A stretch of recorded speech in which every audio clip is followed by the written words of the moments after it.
My name is Ale Bashondo and I am a professional photographer. I've been in the photography industry for the past 15 years and counting. Photography, they say, is a very expensive hobby. Do you think that's true? As for me, I would say it's a perspective. True, photography is expensive, but you can also start little and grow bigger by the day. Today, I want to show you how you can start the business of photography with less than $1,000. When I started photography, or when I wanted to start my photography career, I was caught in between making decisions of particular camera, particular lens. As a matter of fact, I wasn't even aware that I was supposed to buy a camera before buying a lens. I started my business of photography with a Nikon D5200 back then, and that was when I actually started the business, because Nikon D5200 was released in 2013 and I got it in 2014. I've been taking pictures from my teen age, and I've had a very vast experience in the field of photography, and I know that I can get to advise you on what you should buy. Some people they choose to make things complicated for themselves in photography, and sometimes you want to go killing yourself or breaking the bank because you want to upgrade a particular set of equipment or a particular gear, and I don't think that's always the way to go about it.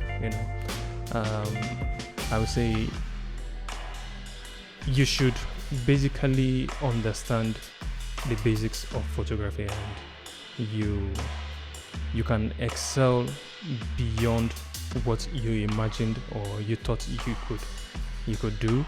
And if you put yourself together, at the end of the day, you fly very high.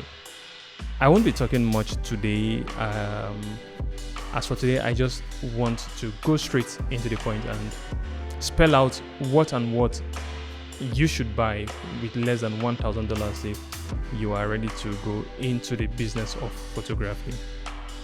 Now, if you ask me what camera should I buy, first thing as a photographer that I ask you is, what's your budget? Your budget is very, very important when deciding a particular brand or type of camera that you want. Is it the DSLR or the mirrorless camera? Today, the mirrorless camera is taking over the world of DSLRs, and everybody has been hyping the mirrorless so much lately, forgetting about the good days of DSLRs. And the DSLRs, they still perform very, very well. And another thing, people looking down on the Nikon brand. I don't know why people look so down on the Nikon brand, but hey, I'm not going into all of that today. We'll get to discuss about Nikon on another day. So first of all, without much further ado, what camera should you buy as a beginner? What I will tell you is just look for any camera that you can change the lens. That's an interchangeable digital camera, be it mirrorless or DSLR. And to be specific, what body should you go for? At the end of this video, I'm going to be dropping links to each item that I'm going to spell out for you here. First camera that I'll advise that you buy is the Nikon D7200. Currently, I normally advise people to go for fairly used cameras. You don't really need to go for a brand new camera when starting. There are dealerships out there where you get to buy fairly used cameras, and they get to save you money. And these camera manufacturers, they build their cameras to stand the test of time. Up to 4 persons can use a camera. I'm talking about in the span of, let's say, 5 to 10 years. A particular camera can stay for that long. So I don't think you should really try wasting, or let me not say waste. I don't think you should try spending so much on going for something brand new. So I'll advise you, think about getting a fairly used camera. This advice is for people that don't really have that much to spend. you should rather think of investing more in lenses. You can get a brand new lens, but if you're on a budget, you can go for a fairly used camera. Next, what lens now should I buy for my Nikon D7200? Because we are under a budget of less than $1,000, I'll advise you pick a prime lens of 35mm. This particular lens is also down in the description if you want to pick one for yourself. Investing in your set of glasses is also very important, and you want to make the right choices when starting. And as a beginner, I believe that at least you must have had some basic training. The entire video is for people that must have had at least basic understanding of photography. You get to understand the basic concepts when it comes to photo composition, camera settings, and you are basically thinking of what's next.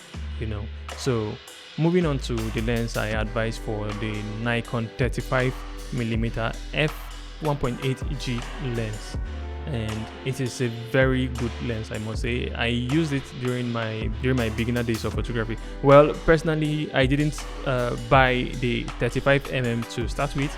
My first lens that I bought professionally was the Nikon or the Nikkor 85mm 1.8G back in 2014, and it's changed my photography for me. It gave me a very big advantage over others, back then. And I will advise you, as a beginner, you rather go for the 35mm, because 85mm is more expensive than the 35mm, but you get beautiful colors. The sharpness of the lens is great, and all you have to do is just move away or move closer to your subject or your model, whoever you are photographing. For the meantime that you are starting, you are likely to encounter photographing couple of people group, and when photographing just a single person, you want to at least stay in the mid-range, because by the time you go too close to the person, you notice that the face becomes bulged, and you want to avoid that. But on average, the 35mm will serve you just very well, just at $115. Moving on, next is the Godox X1 trigger that I advise that you also buy, because you want to be doing off-flash photography, and I would want you to pick this particular trigger for less than $50. Yeah, you can get this trigger as well, and it will serve you just fine. And moving on to light, I will advise that you go for the Godox V850. It's less than $200, $139 to be precise. That's the V852, and it's a very affordable light, and you can also use it on your softbox. Softbox, I'm also advising that you get for yourself, and all the links are down in the description, because when somebody calls you for an outdoor photo shoot, you want to deliver. Your lighting is very important when it comes to photography. Though the V850 may not really serve you when the day is very sunny, because it has a very low power to outperform a very harsh lighting out there from the sunlight. So what you want to do is you want to convince your client that shooting in the evening, is much better than daytime. You are in charge as a photographer, and you want to convince your client why you should take the pictures in the evening, because you normally have these golden hours. You have to use some languages for your clients, so you get to convince them, come on, pictures in the evening are better, or early hours of the morning, because what you are trying to do is you are trying to avoid the harsh sun. Your little guy, your little V850 cannot help you when the sun is out so bright. Or you want to use your home as your photo studio, of course you can just use the garage, your sitting room, or anywhere, since it's going to be kind of dark, and then just play around with maybe the few lights that you have at home that will be your backlight, and it will really serve you. And another thing you also want to buy is your light stand that you get to attach your softbox to. Light modifiers are very important, but for beginners, I would advise that you go for the umbrella softbox. But the wider, the bigger, the better. That's my own perspective. Like I said earlier, photography is a perspective, but what's most important in photography is for you to know the basics. When you know the basics, you can break the rules and be creative in your own line, how you see it. I believe that photography has endless opportunities for people to bring their different styles, so you also want to learn it properly. You want to at least understand the basic. From there you get to grow, and the sky is your limit, or rather the sky will be your starting point. All right, so for now, these are the basic things that I will advise you to go for. And at the end of the day, we have about $200 remaining from our $1,000. And if you ask me, what should I do with the remaining $200? The $200 is very important also in your career when you're starting your photography. I believe that at least you've learned the basic things in photography. And if at all you haven't also, or you're not that good with your photography skills yet, be it from shooting to retouching, you can stay tuned on my channel where I'll be teaching you more. There will be more videos coming up.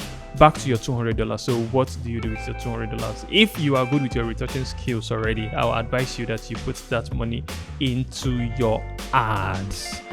It is very important that you sponsor your pictures. You do advertisements on Instagram, which is very important for your photography growth, and you don't want to play with it. Keep grinding, keep pushing, keep learning, upgrade your skills gradually. The G Master lenses will come, the 70 to 200 lenses will come, the A7 IV or whatever it is will come. Who knows, you could even go into medium formats, from your little growth from photography. So just take it one step at a time. So far, if you found this video interesting, I want you to at least give this video a thumbs up. It really means a lot to me, and most importantly, your comments down in the comment section. I want you to let me know what you think about this particular video. And if you haven't subscribed to my channel, don't forget to subscribe to my YouTube channel, and most importantly, turn on your post notifications, because I'll be bringing more interesting videos where I'll be teaching you photography, from camera settings to lighting, shooting, and of course photo retouching. My masterclass is coming up pretty soon, so you want to also stay tuned where I'll teach all of these in a series of videos. So I'm going to be creating a playlist for this as well.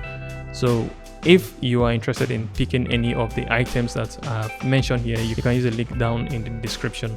And for upcoming YouTubers, I also want us to connect down in the comment section, and let's grow our YouTube channel, which is most importantly for everybody that wants to grow his or her YouTube channel as well.